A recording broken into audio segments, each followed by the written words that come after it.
Hey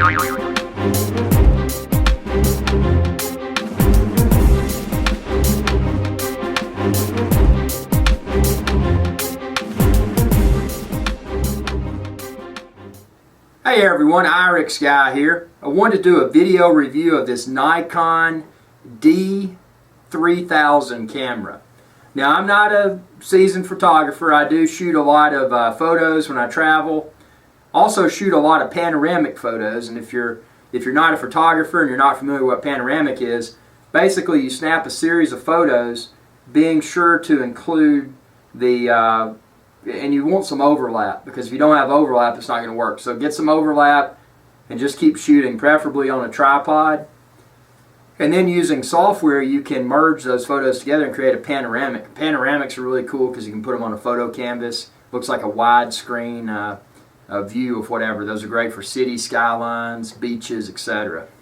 But I've owned this Nikon D3000 for a few years now, and I just wanted to speak very highly about this camera. This camera is, it's from a professional photographer's perspective, it's probably not one of the most awesome cameras, but for an amateur like myself that wants to easily shoot super high quality photos with a minimal amount of effort, this Nikon D3000 does an excellent job. Just to point out a few specs, it does have a 55mm lens on it, and of course you can zoom in and zoom out by twisting that.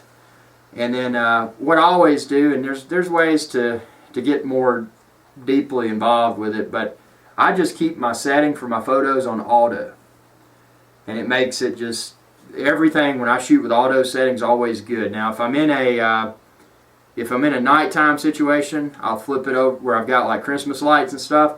I'll flip it over to no flash. But those are about the only two settings that I use. The auto on this does a great job. I import all my photos into a Mac, so I import them into iPhoto.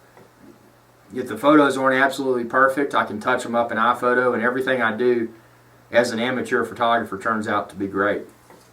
The other high points about this camera, of course, it takes SD cards. Got your little SD memory card slot right there, so that's pretty much standard. You got your battery that comes out. You can get replacement batteries very affordably from online sites such as Newegg or Amazon. There's even off-brand batteries available instead of the Nikon battery. And it's just a really really good camera. It's got a nice display on the back. You can if I was a more advanced photographer, I could do a lot more than just the auto setting, but it's great. You can screw on these things on the end of the lens. I don't even know, I guess you call them filters. Like I've got a UV filter on here now, but there's an assortment of filters that one can purchase for this camera. Nice little lens cap comes right on.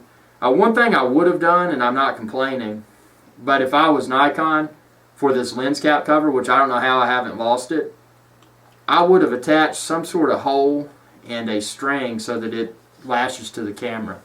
That way when you take your lens cap off, it dangles down here without interfering with your photos, but it's less likely to get lost. And also I may have made the lens cover a brighter color, so if you sit it down, you hopefully won't lose it. So all in all, just a fantastic camera. If I was going to get involved with photography again, like I said, I just do it for vacation photos and a lot of these backdrops like you see in my YouTube videos, like the one behind me right now. So wonderful camera, zero complaints, well, except for the lens cap cover, and that's not a complaint. That's just an area for improvement that Nikon could take into consideration. But really, really awesome camera. So again, Nikon D3000.